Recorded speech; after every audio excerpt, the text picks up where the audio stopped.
Okay, आज बच्चों अपन start करते हैं चैप्टर 3D। ओके, स्पेस में किसी भी पॉइंट का पोजीशन देने के लिए हम लोग एक रेफरेंस का हेल्प लेते हैं और उस रेफरेंस को अपन कहते हैं कोऑर्डिनेट एक्सिस। इसमें से इस हॉरिजॉन्टल लाइन को जनरली हम एक्स एक्सिस और इस वर्टिकल लाइन को एज अ जेड एक्सिस और इस आउटवर्ड इस एक्सिस को हम लोग जेड एक्सिस कार्टेशियन सिस्टम में मानते हैं कि ये एक दूसरे के क्या है, परपेंडिकुलर है। तो इसके रेफरेंस में हम लोग बेसिकली किसी भी पॉइंट का क्या देते हैं, कोऑर्डिनेट। ये जो रेफरेंस लाइन है वो आप समझ सकते हो कि इस स्पेस को 8 क्वाड्रेंट में क्या करता है, डिवाइड करता है। वो 8 क्वाड्रेंट आप जैसे 2D में कहते थे कि ये x है और ये y है, ये आपका फर्स्ट क्वाड्रेंट है, ये आपका सेकंड और ये आपका थर्ड और ये आपका फोर्थ। जेड एक्सिस इसके बाहर पॉजिटिव है, इसके अंदर निगेटिव है। यहाँ पर अगर आप देखते हो तो आपके पास ये positive comma is a positive, यानी कि x y z तीनों क्या होंगे, पॉजिटिव होंगे। x y z मतलब बेसिकली क्या होता है कि जैसे आप किसी भी पॉइंट की पोजीशन देने के लिए इज अ x एक्सिस के अलोंग जितना यूनिट चलते हो, y एक्सिस के अलोंग और फिर z एक्सिस के अलोंग P पॉइंट तक जाने के लिए जो यूनिट चलते हैं वही उसका simple is the coordinate of the point हो जाता है। तो फर्स्ट क्वाड्रेंट में ये तीनों आपके पॉजिटिव होंगे, सेकंड क्वाड्रेंट में जैसा कि x coordinate negative, y coordinate positive, y positive और z आपका अभी भी पॉजिटिव, यानी कि ये ऊपर वाले कमरे में सेकंड क्वाड्रेंट है। इसे यहाँ पर ये x निगेटिव, y निगेटिव और इसे z अभी भी पॉजिटिव। इसे यहाँ पर आपका x पॉजिटिव, y निगेटिव और z कोऑर्डिनेट आपका सिंपली पॉजिटिव होगा। ये 1 2 3 4 रूम इसके ऊपर का हो गए। जस्ट इसी के नीचे के जो रूम का इसका नंबरिंग होगा क्वाड्रेंट, वो आपका यहाँ पे इसका 5 होगा, इसका 6 होगा और इसका 7 होगा और इसका 8 होगा। और 8 यानी कि जस्ट इसके नीचे होंगे, सॉरी इसका 8 होगा यहाँ पे और ये कोऑर्डिनेट जस्ट इसी के एक के नीचे होंगे। तो यानी कि जब हम फिफ्थ क्वाड्रेंट की यहाँ पे बात करेंगे तो फिफ्थ क्वाड्रेंट के लिए x कोऑर्डिनेट तो पॉजिटिव, y कोऑर्डिनेट अभी भी positive and z coordinate simple negative हो जाएगा। यहाँ पे आपका ये निगेटिव पॉजिटिव जैसे 2D में होता था और ये जस्ट इस सेकंड के नीचे चला गया, इसलिए z कोऑर्डिनेट निगेटिव हो गया। ये निगेटिव और z कोऑर्डिनेट यहाँ पे भी निगेटिव हो गया। ये आपका पॉजिटिव, ये y कोऑर्डिनेट निगेटिव और z कोऑर्डिनेट निगेटिव। तो 1 2 3 4 के लिए z पॉजिटिव और 5 6 7 8 के लिए z आपका सिंपली निगेटिव होगा। तो जैसा कि आपको कहा गया कि किसी भी पॉइंट का कोऑर्डिनेट आप एक ट्रिपलेट से देते हो, alpha beta comma gamma. Alpha basically वो एल्जेब्रिक नंबर है। एल्जेब्रिक इसलिए क्योंकि अगर ये पीछे जा रहे हैं तो निगेटिव में काउंट होगा। ये पॉजिटिव डायरेक्शन मैंने रिप्रेजेंट कर रखी है। तो ये आपका इस पॉइंट से अगर मैं इस एक्स एक्सिस पे परपेंडिकुलर डालूं तो ये जो ओरिजिन से y इंटरसेप्ट है वो आपका अल्फा है। इससे अगर मैं y एक्सिस पे परपेंडिकुलर डालूं तो ये अलजेब्रिक लेंथ आपकी y बीटा इंटरसेप्ट है। और अगर मैं इस पॉइंट से इस z एक्सिस पे परपेंडिकुलर डालूंगा जो कि इस हवा में है, ये पॉइंट भी आप समझ सकते हो हवा में है। अगर xy प्लेन में है तो ऑब्वियस है z एक्सिस पे इंटरसेप्ट की लेंथ 0 हो जाएगी, तो वो गामा हो जाएगा। अंडरस्टैंड सभी को? तो इसका मतलब इस फिगर में अगर मैं P पॉइंट से इस x एक्सिस पे परपेंडिकुलर डालूंगा तो इस वाले पर्टिकुलर पॉइंट का जो कोऑर्डिनेट हो जाएगा वो अल्फा कॉमा 0 होगा। ये बात सभी को क्लियर हो गई होगी अच्छे से? भाई अगर ये पॉइंट x एक्सिस पर है तो इस पॉइंट तक जाने के लिए हमें केवल x एक्सिस के अलोंग मूव करना पड़ेगा। अल्फा यूनिट अगर आप इस पॉइंट का अल्फा बीटा गामा पॉइंट है उससे x एक्सिस पे परपेंडिकुलर डाल रहे हो तो आप ऐसे बोल सकते हो। सिमिलरली अगर y एक्सिस पे परपेंडिकुलर डाल रहे हैं तो उस वाले पॉइंट का कोऑर्डिनेट 0, बीटा, 0 और जेड एक्सिस पे जो परपेंडिकुलर डाल रहे हैं उसका कोऑर्डिनेट 0 0 गामा हो जाएगा। ये भी क्लियर हो गया होगा। अगर आपको इस पॉइंट P का एक्स एक्सिस से ये परपेंडिकुलर डिस्टेंस चाहिए तो आप मेरे से बोल सकते हो कि ये perpendicular distance basically is a beta square plus gamma square, ऐसे लिख सकते हो। अगर y एक्सिस से ये डिस्टेंस चाहिए तो ये आपका alpha square plus simple gamma square हो जाएगा, और z एक्सिस से under root alpha square plus beta square, ये परपेंडिकुलर डिस्टेंस हो जाएगा पॉइंट P का कोऑर्डिनेट एक्सिस से। ये बात भी क्लियर हो गई। अल्फा बीटा गामा मैंने कहा कि अलजेब्रिक नंबर होंगे, वो साइन डिपेंड करेगा कि किस कोऑर्डिनेट पे लाई कर रहा है। फर्दर अगर हम इस पॉइंट P से इस सपोज XY प्लेन में परपेंडिकुलर डालेंगे, इस XY प्लेन में अगर हम फुट ऑफ परपेंडिकुलर डालते हैं तो इसका मतलब इस पॉइंट तक जाने के लिए आपने y गामा को 0 बदल दिया, तो इस वाले पॉइंट का जो कोऑर्डिनेट है वो सिंपल आपका अल्फा बीटा कॉमा 0 हो जाएगा। अगर इस पॉइंट से आपने इस तरह से इस एक्स जेड पे जो परपेंडिकुलर डाला प्लेन पर, ये foot of perpendicular on the plane X Z plane पर, अगर जो फुट ऑफ परपेंडिकुलर डाला है उस पॉइंट तक आपका y कोऑर्डिनेट 0 हो जाएगा, तो ये पॉइंट आपका अल्फा 0 एंड गामा हो जाएगा। और सिमिलरली अगर आप इसी तरीके से इसके z एक्सिस पे मतलब yz प्लेन पे अगर फुट परपेंडिकुलर डाल रहे हो तो उस पर्टिकुलर पॉइंट का जो कोऑर्डिनेट है वो 0 बीटा एंड गामा हो जाएगा। ये बात सभी को क्लियर हो गई होगी अच्छे से यहाँ पे भी। तो ये आपका सिंपल कोऑर्डिनेट एक्सिस है, उसके रिस्पेक्ट में ये पॉइंट है और उसके बारे में ये इस बेसिक इंफॉर्मेशन है। इसका कोऑर्डिनेट एक मैंने बताया, एक एक्स एक्सिस, वाई एक्सिस और जेड एक्सिस पे फुट ऑफ परपेंडिकुलर के कोऑर्डिनेट बताया गया और उससे परपेंडिकुलर डिस्टेंस बताई गई इस तरीके से। और इस ये आपका इस वाई जेड प्लेन पे, वाई जेड प्लेन पे, ये एक्स जेड प्लेन पे और ये एक्स वाई प्लेन पे फुट ऑफ परपेंडिकुलर आपको समझाया गया। अब सिंपली इस 3D को बेसिकली 3D यानी कि position coordinate of a point यानी कि position vector of that point is the coordinate of point P, the बच्चे कोऑर्डिनेट ऑफ पॉइंट P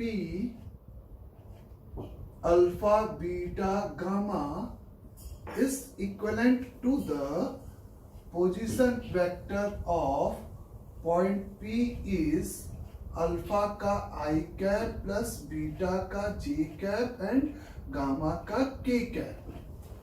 ये एकदम कोरिलेटेड है क्योंकि अल्फा बीटा गामा अगर पोजीशन वेक्टर है तो पोजीशन वेक्टर आपको ओरिजिन के रिस्पेक्ट में क्या बताता था, उस पॉइंट की पोजीशन यानी कि कोऑर्डिनेट ही बताता था। आप ये समझोगे तो आप 3D के उस प्रॉब्लम को जब भी अगर कोऑर्डिनेट निकालना है तो उसको आप पोजीशन वेक्टर कंसीडर कर सकते हो, या आपको पोजीशन वेक्टर गिवन है तो आप उससे कोऑर्डिनेट उस पॉइंट का कंसीडर कर सकते हो। ये बहुत इंपॉर्टेंट टर्म हो गया। द डिस्टेंस बिटवीन, अगर हमसे कहा जाता है next is simple, the distance between is the 2 points is the alpha 1 comma beta 1 comma gamma 1 and alpha 2 comma beta 2 comma gamma 2। इस स्पेस में अगर कोई भी 2 पॉइंट है और उनके बीच का आपको डिस्टेंस फॉर्मूला लिखना है तो डिस्टेंस फॉर्मूला यानी कि आप समझ सकते हो A और ये पॉइंट B है। A का कोऑर्डिनेट आपके पास अल्फा 1 बीटा 1 एंड गामा 1 है, वैसे इतना एक्सप्लेन करने की जरूरत नहीं है। इस अल्फा 2 बीटा 2 एंड गामा 2 है। आपका सिंपली इस वाले पॉइंट का पोजीशन वेक्टर अल्फा का i कैप प्लस बीटा 1 का j कैप, और आपको ए बी वेक्टर लिखना आता है। आप ए बी वेक्टर लिख सकते हो अल्फा 2 माइनस अल्फा 1 का i cap plus beta 2 minus beta 1 का j cap plus gamma 2 minus gamma 1 का k कैप। और अगर आपको ए बी की लेंथ यानी कि distance between point A and B चाहिए, the distance between point A and B अगर चाहिए तो इसी वेक्टर, अब नाउ ये पोजीशन को पोजीशन में से माइनस कर दिया तो it's now it's become vector.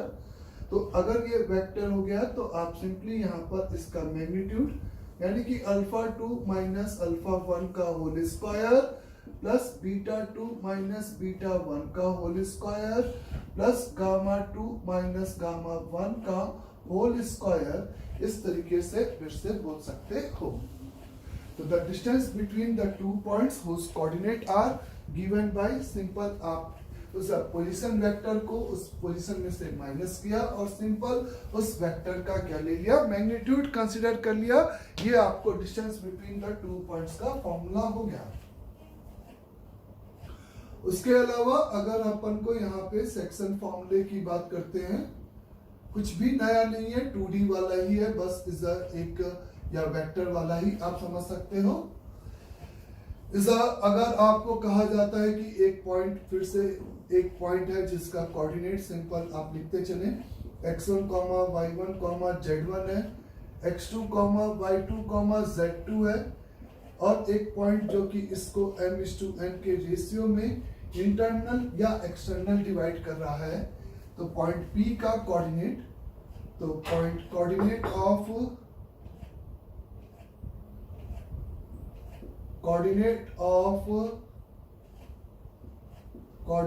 Of point P which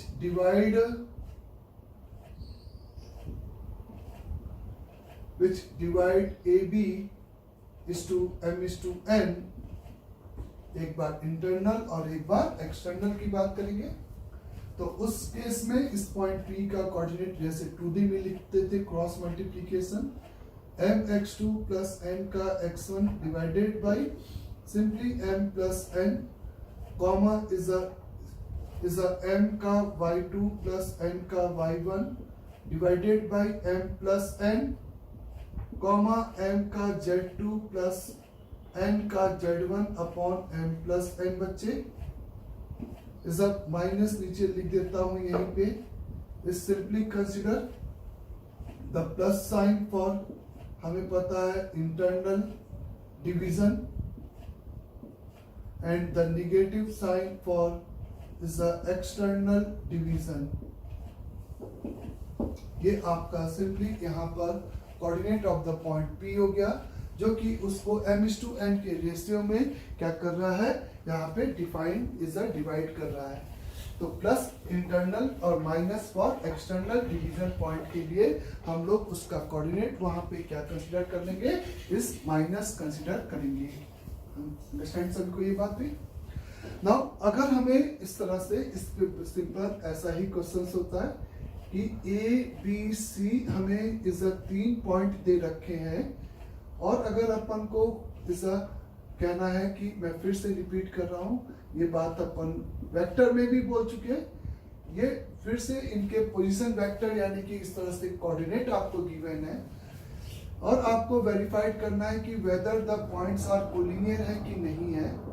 तो मैं आपसे कहूंगा कि अगर ये हमें जस्टिफाई करना है कि ये पॉइंट कोलिनियर है कि नहीं है, उसके लिए आप सबसे पहले for justify the given points are collinear or not, whether the given points are collinear or not, ये आप इसके ऊपर लिख लेना heading, whether the points are collinear or not। अगर 3 पॉइंट्स हमें गिवन है तो आप सिंपली एक को टेल मानकर AB वेक्टर निकालते हो, is a B minus A करके, आप A को टेल मानकर इज अ AC वेक्टर निकालते हो, C माइनस A।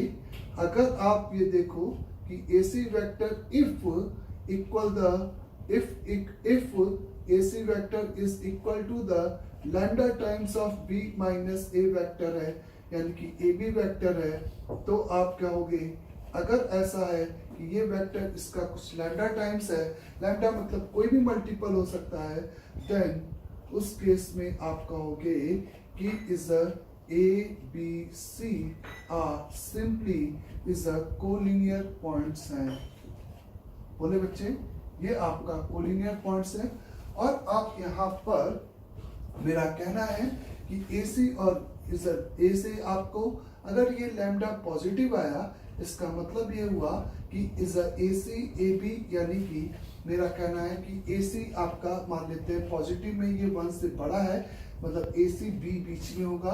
आप ऐसे आप समझो कि लैम्डा अगर 1 से बड़ा है तो इस कंस्टेंट को देखकर हम स्पेस में उन तीनों पॉइंट को रिलेटिवली कैसे कोलिनियर लिखेंगे।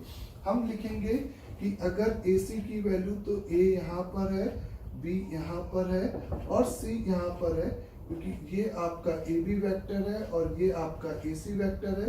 और AC अगर ये लैम्डा अगर 1 से बड़ा है यानी कि इनकी मैग्नीट्यूड का रेशियो 1 से बड़ा है, तो AC की वैल्यू बड़ी है, तो यहाँ पर ये जो B है वो A और C को इंटरनल या C A और B को एक्सटर्नल इस तरीके से डिवाइड करेगा। और ये जो लैम्डा आपका आएगा वो बेसिकली यहाँ पर किसका रेशियो हो जाएगा, AC/AB का हो जाएगा। अगर आपको ये पता करना है कि ये आपका यहाँ पर ये लैम्डा और ये (1) आप ऐसे बोल सकते हो, तो ये लैम्डा और ये 1 तो ये लैम्डा -1 हो गया। तो आप अगर आपको यहाँ पर AB/BC का रेशियो लिखना है, AB/BC का इसी इक्वेशन से फील करके कि ये इसका 5 टाइम्स है तो ये 4 टाइम्स हो गया, तो ये आपको सिंपली यहाँ पे इस 1:1 लैम्डा -1 इस तरीके से ये आपका रेशियो यहाँ पर होगा। कब? जब लैम्डा की वैल्यू 1 से बड़ी है। जब आप कहोगे कि लैम्डा की वैल्यू अगर 0 और 1 के बीच का नंबर है, तब उस केस में बेसिकली AC छोटा हो जाएगा। तो आप फिर से कहोगे कि A यहाँ पर है तो C यहाँ पे होगा और इसी लाइन पे B यहाँ पे होगा, क्योंकि कोलिनियर तो हो गए। अब मैं बात कर रहा हूँ रिलेटिवली पोजीशंस की। तो यहाँ पर आप कहोगे कि ये लैम्डा है और ये पूरा 1 है, तो यहाँ पर ये वाली वैल्यू आपकी ये इस AC लैम्डा है, इसका रेशियो लैम्डा और इसका रेशियो 1, तो इसका रेशियो यहाँ पर बेसिकली इस 1 माइनस लैम्डा आ जाएगा फिर से। और इस बार फिर से आप कहोगे कि AC/CB का रेशियो C बीच में आएगा और वो इंटरनल डिवाइड करेगा और वो लैम्डा/1 माइनस लैम्डा हो जाएगा। अगर आपका सिंपली लैम्डा आपका इस -1 से 0 के बीच में आएगा तो आप वहां पे कंक्लूड करोगे कि इस ये लैम्डा की वैल्यू निगेटिव हो गई। इसका मतलब सिंपल AC और AB वेक्टर अपोजिट हो गए। इसका मतलब A अगर बीच में होगा तो B अगर इधर है तो C आपका इधर है। ये बात क्लियर यहाँ पे। और AB अगर आपका AC इसका लैम्डा टाइम्स है तो ये लैम्डा है और ये 1 है। अब ये मॉड लैम्डा आप लिख दो, ऐसे फील करो, क्योंकि लैम्डा आपका निगेटिव है तो आपने उस साइन का यूज कर लिया कि AC वेक्टर और AB वेक्टर अपोजिट बना दिया, मतलब A आपने बीच में कंसीडर कर लिया, तो आपको यहाँ पे लैम्डा का मॉड ले लिया, तो AC is equal to lambda times of AB हो गया। तो यहाँ पे आप इस फिगर के हिसाब से आपको जिसका भी रेशियो चाहिए वो आप बहुत आसानी से एक बार देखते हुए आंसर में लिख सकते हो। ये जो A है वो अब इंटरनल डिवाइड कर रहा है, इसलिए वो रेशियो हम लोग पॉजिटिव कंसीडर करेंगे। अंडरस्टैंड सभी को? अगर in fact lambda is lesser than -1 है तो भी इसका यही मतलब होगा कि बस ये A है और ये B है। इस बार ये C पास में होता और B दूर होता, और इस बार ये C इसके क्या हो जाएगा बच्चे, इस दूर हो जाएगा, मतलब C थोड़ा सा दूर बना दो रिलेटिवली, ऐसे फील करो। तो ये मॉड ऑफ लैम्डा और ये 1, तो फिर से CA और AB का जो रेशियो है वो आपका मॉड लैम्डा/1 आपका सिंपल आंसर हो जाएगा। तो अगर आपको 3 पर्टिकुलर पॉइंट दे रखे हैं और आपको कहा वेदर कि वो पॉइंट आपके कोलिनियर हैं कि नहीं है, वो आपका इस स्टेप पे जस्टिफाई हो गया। और वो किस उसमें से एक B AC को किस रेशियो में डिवाइड कर रहा है, इफ अगर कोलिनियर है तो आप इसी वेक्टर्स को लेकर यहाँ पर उनकी रिलेटिवली पोजीशन को फील कर सकते हो स्पेस में। अंडरस्टैंड? इस तरीके से अगर वी हैव टू मेक कि अगर अपने पास 3 पॉइंट है और उसमें कोई आर्बिट्री कोऑर्डिनेट है, मतलब कि 3 पॉइंट को आपको ए ऑफ ए, मैं पूरा x1 y1 z1 की जगह पर उसका नाम a1 पोजीशन वेक्टर लिख देता हूं। तो a ऑफ a1 है और b ऑफ b2 है और c ऑफ c2 है, आप ऐसे समझे। और आपको कहा गया है कि लैम्डा इसमें एक आर्बिट्री ना कांस्टेंट है, find the value of lambda for the given points are become collinear हो जाए। तो उसके लिए आप सिंपली यहाँ पर एक को टेल मानकर फिर से वही काम करोगे, इस एक को टेल मानकर b माइनस ए और c माइनस ए वेक्टर निकाल दोगे, यानी कि x1 y1 z1।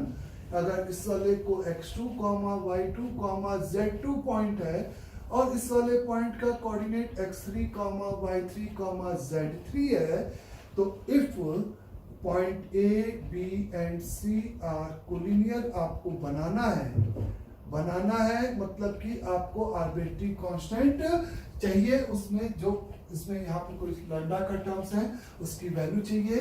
तो for A B C are become collinear ऐसे लिखो, जिसके लिए आप क्या काम करोगे, x2 माइनस x1, वही भाई दोनों वेक्टर को पैरेलल करना पड़ेगा, इज द कोलिनियर करना पड़ेगा। उसके लिए x2 minus x1 upon is the x3 minus x1 is equal to the y2 minus y1 upon y3 minus y1 is equal to the z2 minus z1 upon z3 minus z1। ये अपन को forcefully ये तीनों ratio आपस में बराबर करने होंगे for the given points are become collinear, जिसके लिए आपके गिवन पॉइंट्स क्या हो जाए, सिंपल कोलिनियर हो जाए। ये बात आपको अप्लाई करने की यहाँ पे सिंपल जरूरत पड़ेगी। ओके, नाउ जैसा कि मैंने एक स्पेशल पॉइंट्स के लिए आपको वहां पे डिस्कशन क्लास में बताया था कि ए आपके पास इसका कोऑर्डिनेट ए है, इसका बी है और इसका ये सी पोजीशन वेक्टर यानी कि सिंपल कोऑर्डिनेट है। तो इसका अगर इस ट्रायंगल के सेंट्रॉइड का कोऑर्डिनेट देखना है तो सेंट्रॉइड आपका सिंपली यहाँ पर a plus B plus C divided by 3। आप समझ सकते हो कि ये भी एक पॉइंट का कोऑर्डिनेट है। ये आपने आई जे के, तो ये भी आई जे के और आई का कोफिशिएंट इस सेंट्रॉइड का x, y और z कोऑर्डिनेट इस तरीके से आप लिख रहे हो। इसके अलावा आपको मैंने कहा कि इन सेंटर का जो कोऑर्डिनेट हो जाएगा वो आप BC यानी कि A के opposite length BC multiplied by A position vector is AC multiplied by B position vector, इस लेंथ का इसमें multiply plus is AB multiplied by C position vector इस divided by is BC plus AC plus AB। ये आपका इन centre का coordinate हो जाएगा। यहाँ पे सिंपली अगर x centre opposite to vertex A अगर मैं यहाँ पे लिख रहा हूँ पहले, तो सिमिलरिटी से आप V के अपोजिट जो x सर्कल होगा उसका रेडियस, उसका सेंटर का कोऑर्डिनेट लिख सकते हो। तो सिंपल जब आप A के अपोजिट लिख रहे हो तो आप समझो कि इस BC को आपको माइनस BC से लिखना है। जब आप A के अपोजिट वाले x सर्कल की बात कर रहे हो तो BC को माइनस BC से रिप्लेस कर दोगे, यानी कि उसका कोऑर्डिनेट हो जाएगा माइनस BC ऑफ A, ये उसी पॉइंट का कोऑर्डिनेट, प्लस का AC of into B plus का AB ऑफ इंटू C। ये सिंपल डॉट प्रोडक्ट नहीं है, ये सिंपल प्रोडक्ट है क्योंकि ये स्केलर और वेक्टर का प्रोडक्ट है। यहाँ पर भी माइनस का BC और प्लस का AC और प्लस का AB, इस तरीके से आपको x सेंटर का कोऑर्डिनेट आ जाएगा इस तरह से अपोजिट टू वर्टेक्स A। उसके अलावा मैंने आपको इस सर्कम सेंटर बोला, इस सर्कम सेंटर का एक कोऑर्डिनेट होगा। सर्कम सेंटर का जो कोऑर्डिनेट होगा इस position vector is equal to, यानी कि sine twice of A into A position plus sine of 2B into B position plus sine 2C of C position divided by is simply sine का 2a plus sign का 2b plus sign का 2c। इस तरीके से आपका ये coordinate हो जाएगा। इज द ऑर्थो सेंटर, ये मैं बस लिखवा रहा हूं, इसका डिस्कशन ऑलरेडी अपना हो चुका है। Is the tan of a, क्योंकि वो डिस्कशन क्लास में हुआ था, tan of a position vector plus tan of b position plus tan of c over c position divided by is simply tan का a प्लस tan का b plus tan का c। Understand? तो इस तरीके से सेंट्रॉइड, इंसेंटर, एक्सेंटर, ये एक triangle के पर्टिकुलर पॉइंट्स होते हैं जिनके कोऑर्डिनेट हम लोग यहाँ पर इस तरीके से देते हैं। तो जैसा मैंने कि पोजीशन वेक्टर के टर्म में लिखा, और पोजीशन वेक्टर यानी कि सिंपल कोऑर्डिनेट है, ये बात हम जानते हैं। अंडरस्टैंड? ये बात भी सभी को यहाँ तक आगे देखेंगे। एक अपन को कहता है is the centroid of tetrahedral, centroid of tetrahedron, इसकी बात करते हैं हम लोग। The centroid of the tetrahedron अगर हमें समझना है तो सिंपल, आप सेंट्रॉइड जैसे ट्रायंगल के लिए मीन पोजीशन वैल्यू लेते हो, वैसे टेट्राहेड्रॉन यानी कि इस ये आपका हवा में पॉइंट है स्पेस के अलावा, is not a quadrilateral, A B ये 3D फिगर है ना। तो इसका पोजीशन वेक्टर ए है, इसका पोजीशन वेक्टर बी है, इसका पोजीशन वेक्टर सी है, इसका पोजीशन वेक्टर डी है, इसका पोजीशन वेक्टर ए है, इसका बी है, इसका सी है और इसका डी है। तो आप सिंपली यहाँ पर इसके सेंट्रॉइड ऑफ द टेट्राहेड्रॉन क्या बोलते हो, A plus B plus C plus का डी डिवाइडेड बाई 4, यानी कि मीन पोजीशन वेक्टर यानी कि x1 plus x2 plus x3 plus x4 divided by 4। ये सिंपली आपका यहाँ पे the centroid of a tetrahedron हो जाएगा। The centroid of a tetrahedron हो जाएगा। ये बात सभी को क्लियर ना। इसके अलावा अगर अपन के पास टेट्राहेड्रॉन है जिसके चारों वर्टेक्स दे रखे हैं, अगर हमें इसका वॉल्यूम लिखना है बच्चे, तो इसका वॉल्यूम इज इक्वेट विथ किसी को भी 10 मान लो। आप सिंपली अगर डी को 10 मान रहे हो तो ये आपको मैंने कहा कि को टर्मिनल वेक्टर निकालो। सबसे पहले एच के अलाउ, तो 1/6 multiplied by the determinant of किस वेक्टर का, d माइनस ए वेक्टर, d माइनस का b वेक्टर और d माइनस का c वेक्टर का, ये आपका वॉल्यूम ऑफ सिंपली टेट्राहेड्रॉन हो जाएगा। इस तरीके से आप मेरे को फील कर सकते हो, बोलो। This is equate with in fact 1/3 into area of base.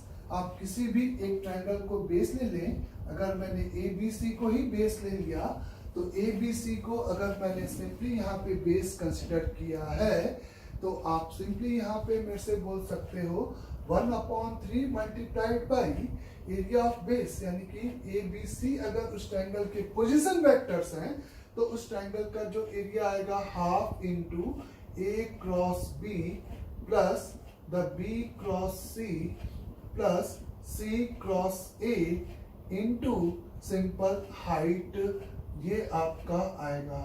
Height यानी कि यहाँ पे हाइट किसके है, ये कौन से हाइट की बात कर रहे हैं हम लोग, ये लेंथ ऑफ परपेंडिकुलर हाइट, यानी कि सिंपली यहाँ पे length of perpendicular drawn from is a vertex D to the plane simply ABC।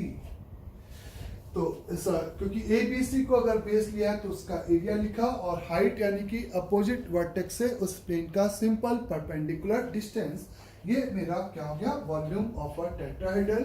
या तो आपको area of base into height लगाना है 1/3 के साथ, इस तरीके से वॉल्यूम आप लिखते हो। या चारों वर्टेक्स है तो आप सिंपल इसको टेल मान के 3 वेक्टर और 3 वेक्टर का बॉक्स यानी कि उनके डिटरमिनेंट की बात यहाँ पे करते हो।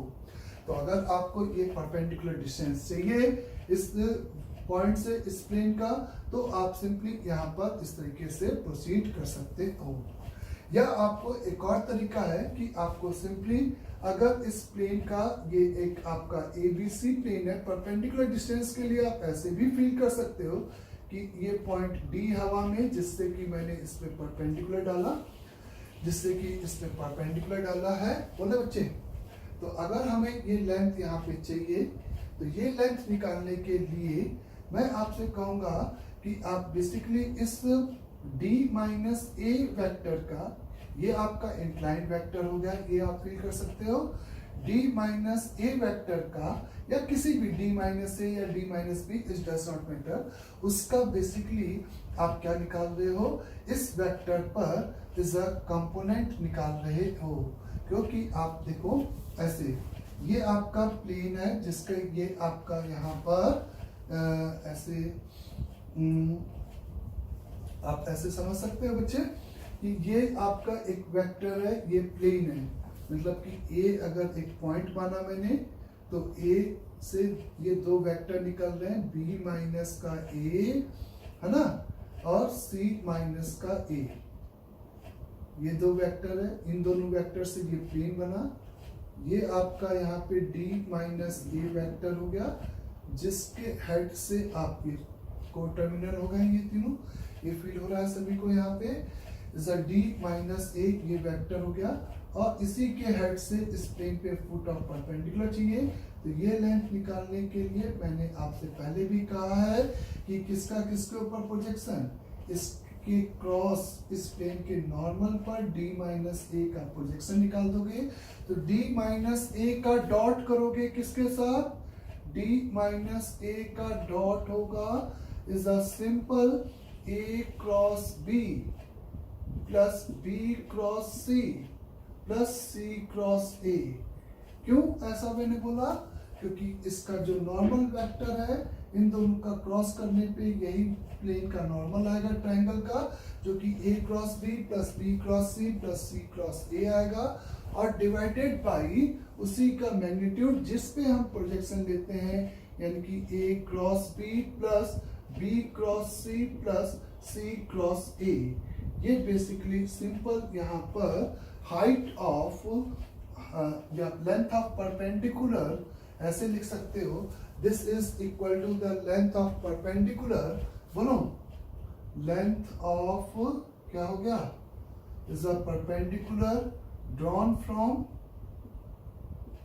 दूसरे तरीके से drawn from vertex B to vertex D to plane